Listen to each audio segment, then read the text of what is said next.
గిద్దలూరు పట్టణంలోని ఐసీడీఎస్ కార్యాలయంలో అంగన్వాడీ టీచర్లు వర్కర్లకు ప్రభుత్వం అందిస్తున్న అధునాతన 5G ఫోన్లను స్థానిక శాసనసభ్యులు అశోక్ రెడ్డి పంపిణీ చేశారు.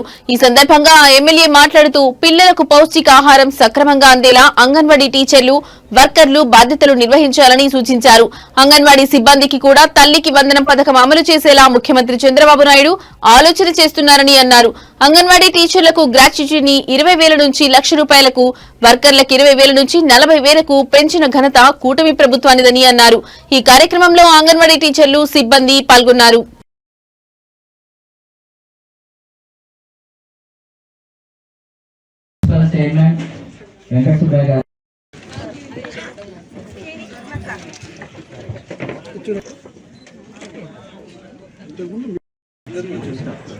ఫైవ్ మొబైల్ అంగన్వాడీ కార్యకర్తల పంపిణీ కార్యక్రమానికి ముఖ్య అతిథిగా విచ్చేసిన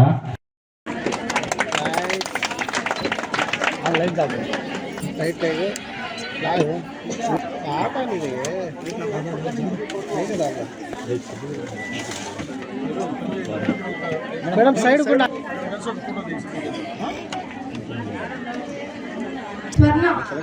అటువైపు వెళ్ళండి అమ్మా, కొంచెం ఇంకా విశాలంగా వెనక్కి రావాలమ్మా, కొంచెం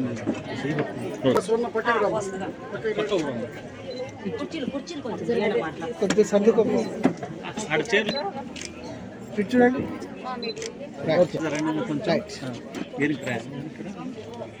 ఓకే సార్.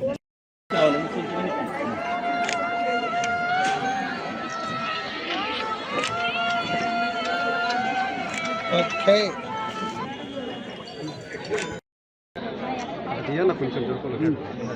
అందరికీ నమస్కారం.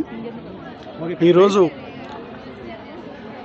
అంగన్వాడీ కార్యకర్తలు ఎవరైతే ఉన్నారో గిద్దలూరు, కొమరోలు, రాచర్ల మండలాలకు సంబంధించి 233 మందికి 5G నెట్వర్క్ కలిగినటువంటి శాంసంగ్ సెల్ ఫోన్స్ వారికి ఈరోజు అందజేయడం జరిగింది.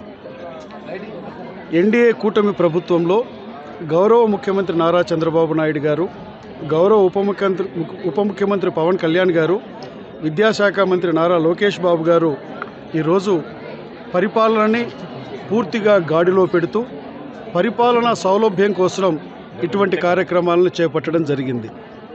ఈరోజు అంగన్వాడీలు అంటే మనకు గుర్తుకొస్తున్నటువంటిది గడిచినటువంటి ప్రభుత్వంలో వారి న్యాయమైనటువంటి కోరికల కోసం మాట్లాడితే లెక్క పెట్టకుండా 55 రోజులు వాళ్ళు రోడ్డు మీద ఉండేటట్టు చేసినటువంటి నాటి ప్రభుత్వానికి ఈరోజు వారు స్ట్రైక్లో ఉన్నటువంటి కాలానికి సంబంధించి